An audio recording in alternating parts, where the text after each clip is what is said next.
All right, so this is a very quick video. I just wanted to go over a couple things on why you cannot trust a handheld tuner like a Diablo or anything. This is a Corvette that I tuned last night, 2006 LS2 6-liter automatic, and he had a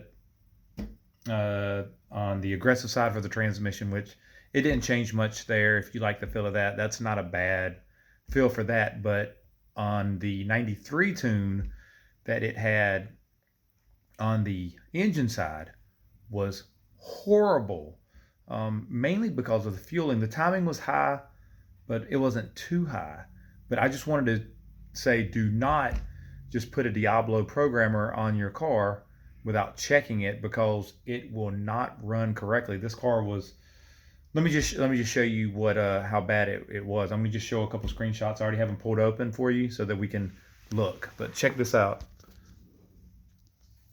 Okay, this is the run. Hold on, I actually have mine up. This is the first run, okay? And if you look, you see we're at 5,500 RPM. And look how much timing it is pulling. They have it set for a max of 8 degrees. And it's pulling 8 degrees. The timing they had in here about 28 degrees at 5,500. And it's a little high. The car didn't like quite that much timing. But the main thing is, look at the fuel.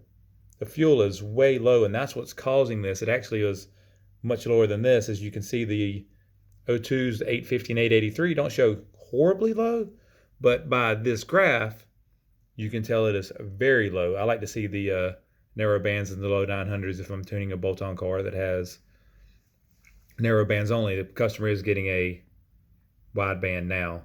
But anyways, so as you can tell,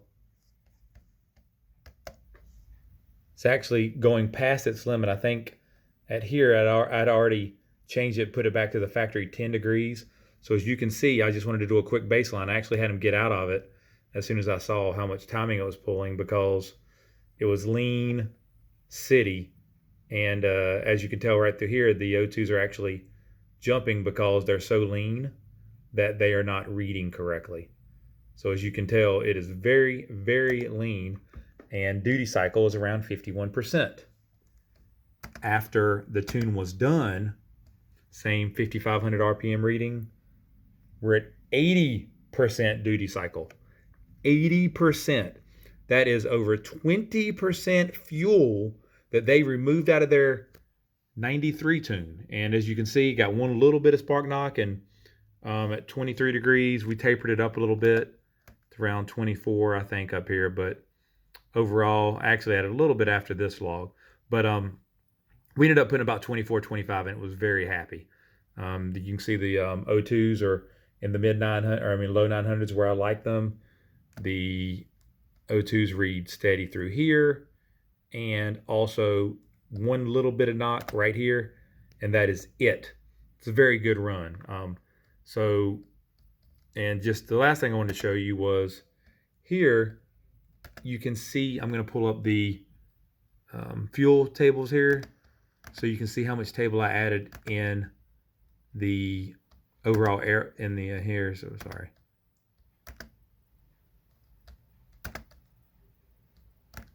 This is just a table. I know it doesn't mean a lot to people that don't tune, but this table here is how much fuel I added into the area where you'll be at wide open throttle, which wide open throttle starts around here somewhere and then goes up to about here on this car.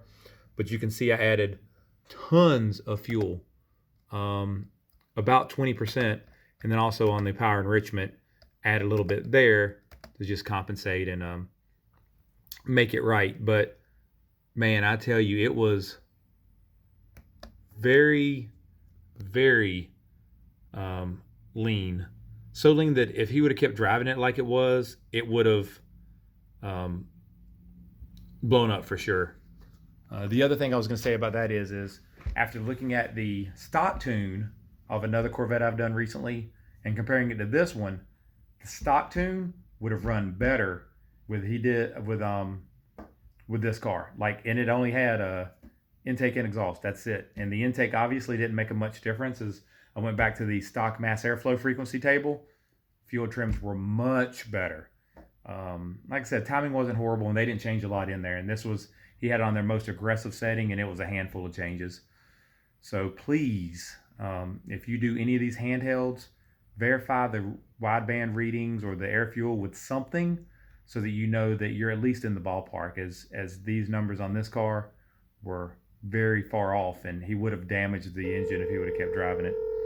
Anyway, thanks, and everyone have a good one. See you on the next one.